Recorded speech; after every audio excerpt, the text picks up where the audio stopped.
Fala galera, aqui é o professor Jonas e vamos ver qual é o tema da nossa aula de hoje. Está aqui na mão do nosso querido Friedrich Nietzsche. Aqui ó, um toque de clássicos. Hoje vai ser só a introdução. Então boa tarde a todos, nossa aula hoje é sobre um toque de clássicos, tá? Livro da editora UFMG, que tem como autoras Tânia Quintaneiro, Maria Lígia de Oliveira Barbosa, Márcia Gardênia Monteiro de Oliveira.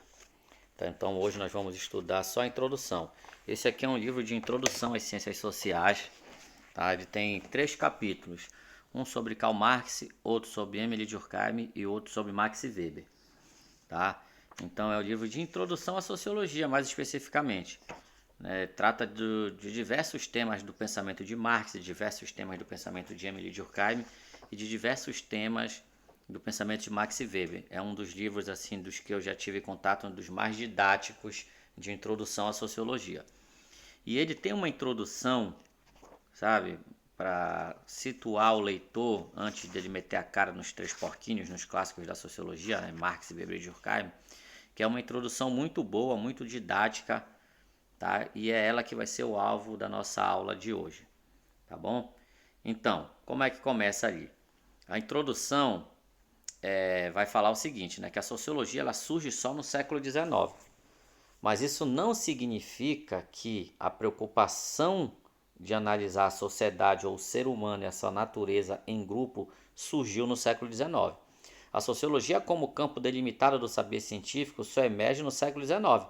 No entanto, na Europa, né? No entanto, desde Platão, quando escreveu a República, Aristóteles, quando escreveu a Política, e em diversos outros saberes de inúmeras culturas que se tem notícia por aí, já se tinha atentado para a natureza social do ser humano. E já tinham elaborado explicações, né? Já tinham tentado explicar essa natureza social do ser humano. Só que só no século XIX surge a sociologia por quê? Primeiro porque as ciências surgem só no século XVII. A revolução científica começa lá no século XVII. E quando a ciência surge, ela surge olhando para a natureza. São as ciências naturais, né? Surge ali com Galileu, com Copérnico, olhando para a natureza, olhando para o céu. É assim que surgem as ciências. Só no século XIX é que vão construir um método científico para analisar a sociedade. Tá? A sociologia é a primeira ciência social? Não, já se fazia, já tinha economia política desde Adam Smith, né? Já existia a psicologia, já se falava de muita coisa. No entanto, para você ter uma ideia, até o século XVIII praticamente só se falava em filosofia. E filosofia e ciência, né? Era muito comum, inclusive, as diversas ciências serem entendidas como ramificações da filosofia.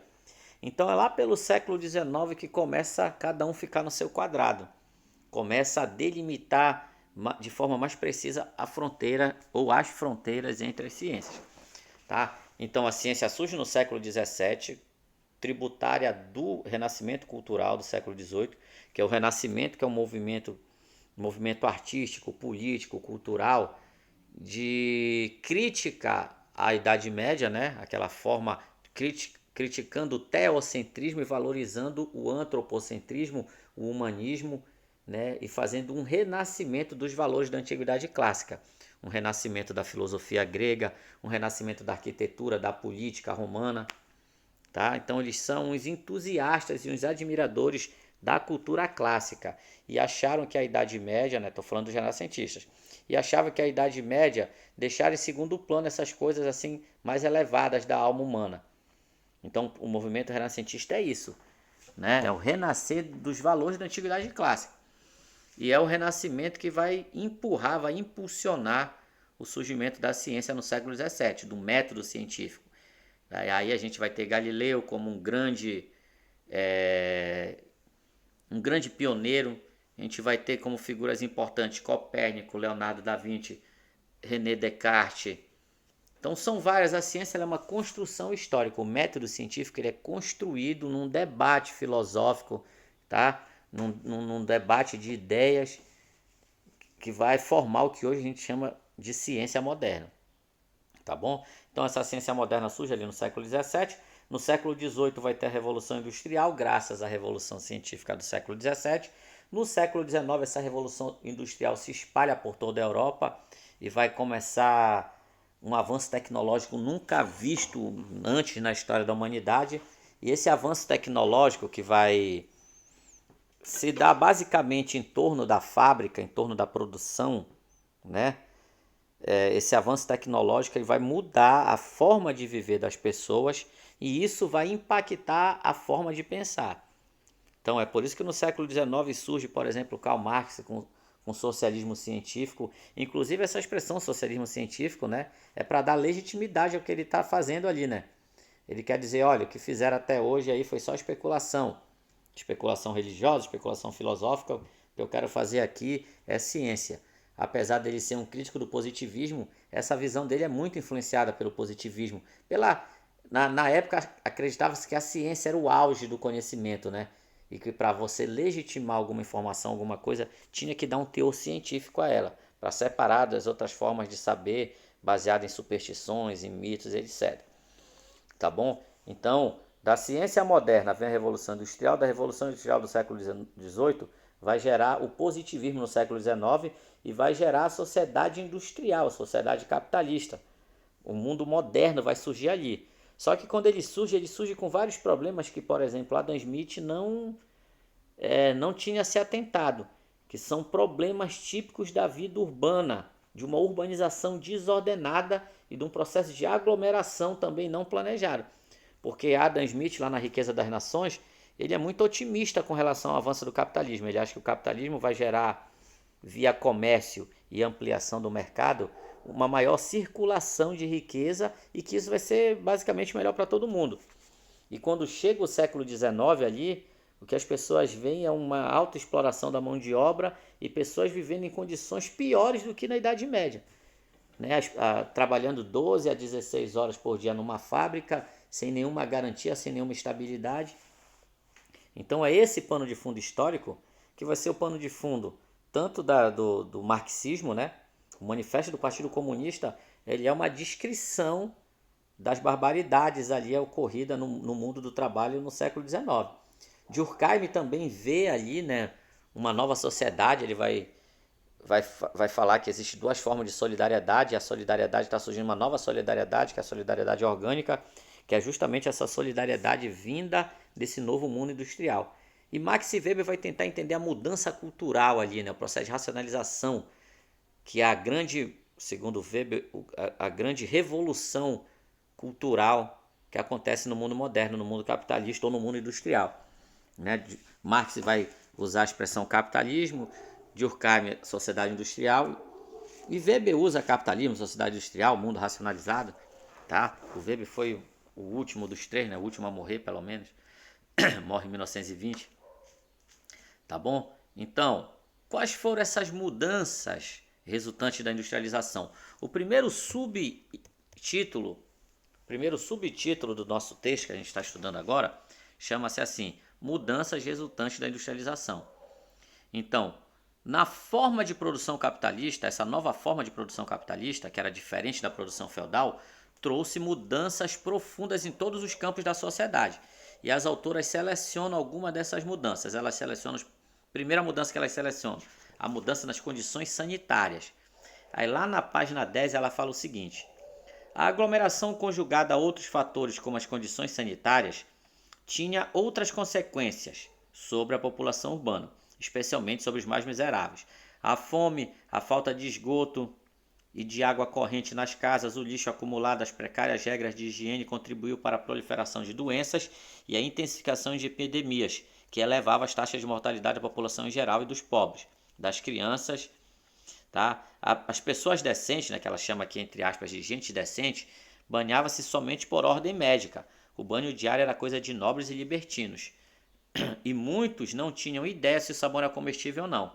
Então, só para você ter uma ideia, foi somente no século XVIII, com a Revolução Industrial e Agrícola na Inglaterra, que uma relativa abundância de alimentos, justamente com outros fatores ligados a melhorias na higiene, promoveram uma sensível redução na taxa de mortalidade e um correspondente aumento da população. Na França do início do século XIX, a expectativa média da vida subiu para 38 anos. Subiu, viu? E 7% da população já chegava aos 60, embora 44% da população não passasse dos 20 anos. Então, quase metade da população no século XIX não ultrapassava os 20 anos. Tá? Se tinha muitos filhos, e se você, segundo a autora escreve aqui nessa introdução, o fanticídio era praticado escondido, mas moralmente aceito, e se evitava até se apegar muito a crianças, porque sabia que metade delas não iam chegar à vida adulta, né? Então era até uma forma de proteção emocional. Né? Se 44% das pessoas não chegavam a 20 anos, a gente pode deduzir aí que metade das crianças não conseguiam resistir à infância. Aproximadamente metade das crianças. Então é uma outra modificação muito grande, né? Além disso, vai surgir o que a autora vai colocar aqui como amor romântico, né? A ideia que é a escolha do seu parceiro, né? Os casamentos serem o fundamento do casamento ser o afeto, a paixão, né? O amor, tá bom? Coisa que também não existia, porque na sociedade nobre, o casamento era um negócio, né? O casamento era um negócio. A sociedade capitalista, ela vai mudar toda a moralidade. Ela vai criar uma nova moralidade, tá certo? Para substituir a moralidade da sociedade aristocrata. Por os aristocratas, né, existiam diferenças entre seres humanos. Existiam seres humanos superiores e outros inferiores. Os nobres eram esses superiores. Tá? Então os outros eram seres inferiores. Era o nascimento que era o principal elemento de distinção social. No capitalismo não. No capitalismo já é o dinheiro. É o principal elemento de distinção social, não mais o nascimento. E quanto mais o dinheiro vai se consolidando como a principal forma de distinção social, mais ridicularizado vai ser os nobres, mais eles vão ser como coisa ultrapassada, como coisa ridícula. Tá bom? Outra coisa que as autoras vão chamar muito a atenção é sobre as condições de trabalho ali nesse começo ali da Revolução Industrial. Altas jornadas, acidentes de trabalho, baixa expectativa de vida. Não havia uma legislação e nenhum tipo de proteção ao trabalhador. Então, se você sofresse um acidente de trabalho, problema seu, você vai ser demitido. Mulheres e crianças trabalhavam em altas jornadas e ganhavam bem menos. Em alguns casos, as mulheres ganhavam 1/4 só do salário do homem. E as crianças ganhavam menos do que as mulheres. Então, é só você... Demorou muito tempo para se proibir o trabalho infantil. Primeiro se proibiu que trabalhasse à noite, que era para as crianças estudarem. Então demorou muito tempo para se proibir de vez o trabalho infantil. Tá bom? Então, outra mudança que vai acontecer com a modernidade, né, com o surgimento do capitalismo, é a mudança na percepção de tempo. Que o tempo na Idade Média ele era medido por elementos naturais. E agora não. Agora, como o capitalista ele compra suas horas de trabalho, então ele vai exigir que você trabalhe aquelas horas compradas. O capitalismo vai racionalizar o tempo. Vai surgir o relógio, né? Coisa que não havia na Idade Média, né? Os marcadores eram marcadores naturais. Então isso tudo é o que está no primeiro tópico, mudanças resultantes da industrialização.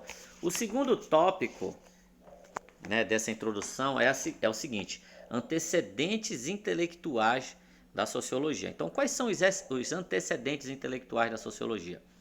Tá, vamos começar lá com o Renascimento. Eu já falei para vocês que o Renascimento cultural ele foi um movimento para questionar e para derrubar a moralidade, a economia e a política da Idade Média. O Renascimento ele tem esse nome porque ele prega o renascimento dos valores da antiguidade clássica, dos valores da antiguidade lá grega e romana.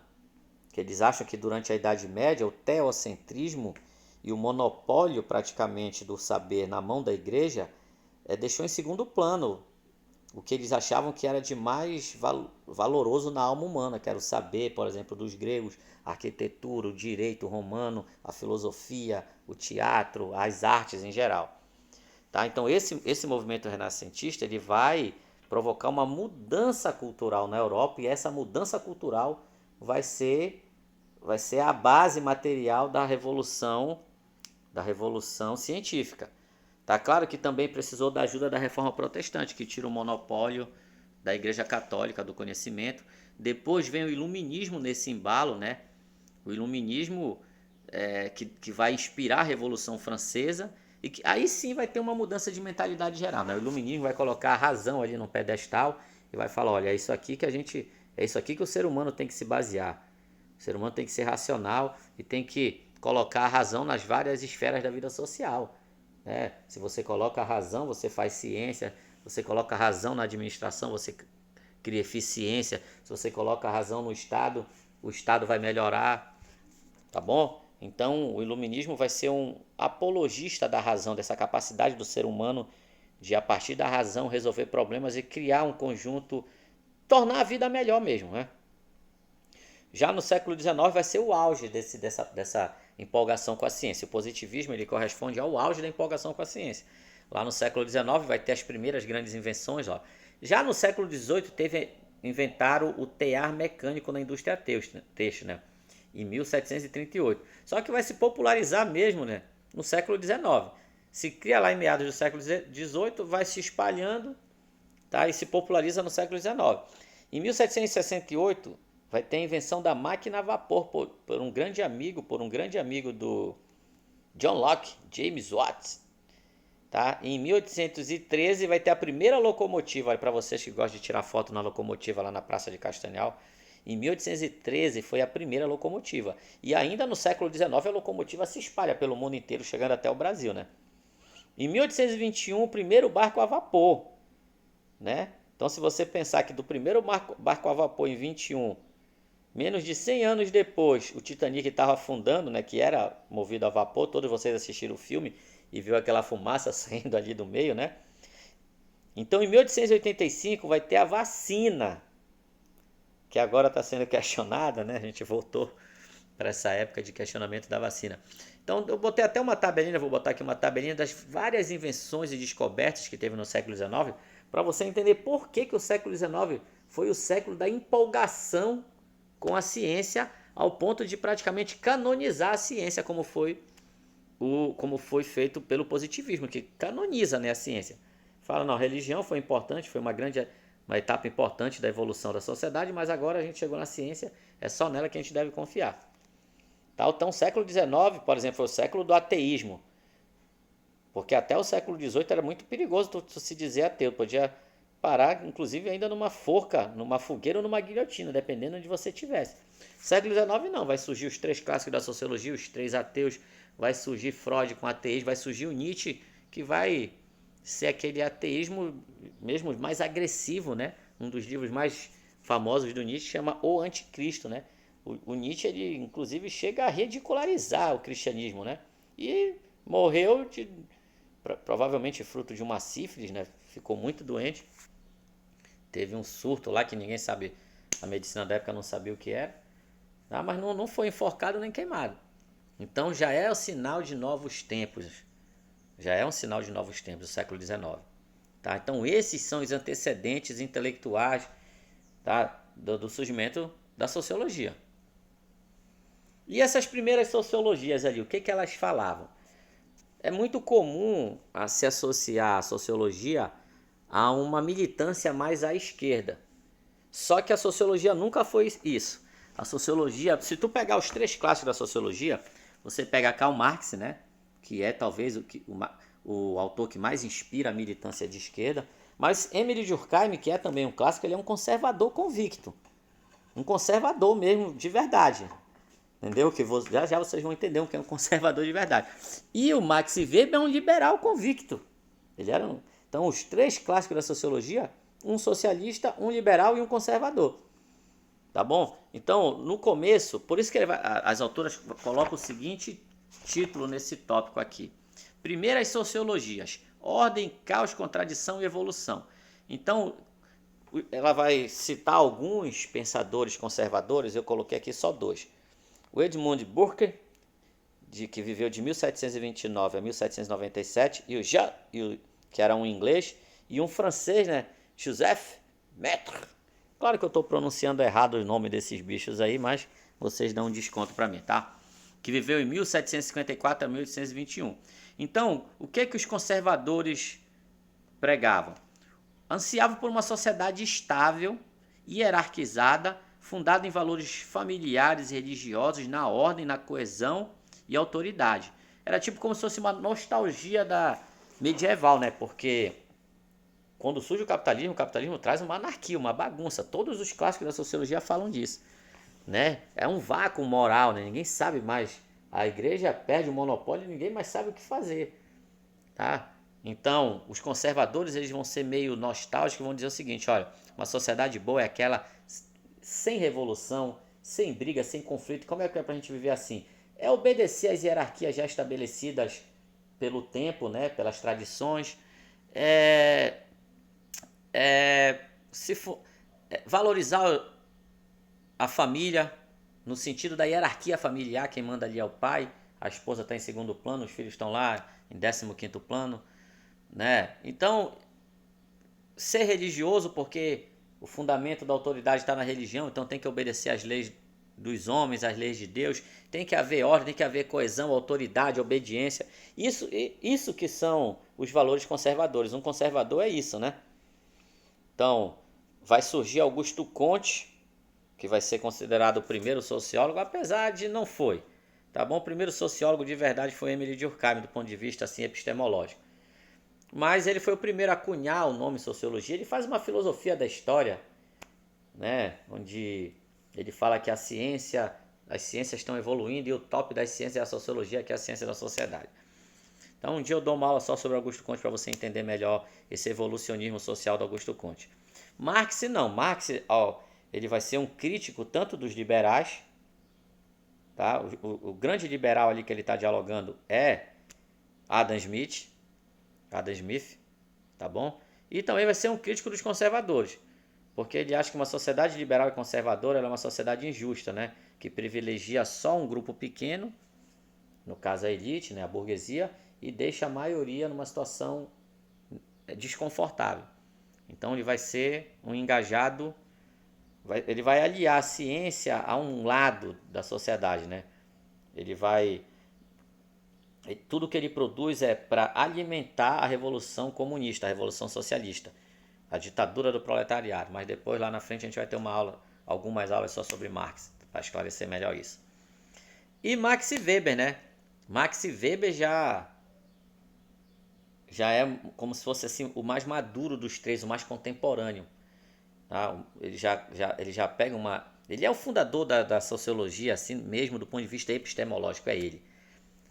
Apesar de Durkheim ter fundado ali nas regras do método sociológico o fazer científico, Durkheim ainda fica muito preso no positivismo. Ele fica numa jaula, né? Weber é o que consegue sair dessa jaula e propor uma epistemologia mais de acordo com a natureza humana mesmo, mais de acordo com a natureza social do ser humano, né? E sempre levando muito em consideração a cultura na hora de fazer qualquer análise sociológica, né? Então são esses aí os primeiros autores, os primeiros pensadores, os primeiros sociólogos, tá? Então, no nosso próximo encontro, eu vou gravar uma aula para vocês sobre Adam Smith e sobre John Locke, para vocês entenderem ali o pensamento liberal, e depois sobre o manifesto do Partido Comunista, tá bom? Um abraço a todos e tchau, tchau.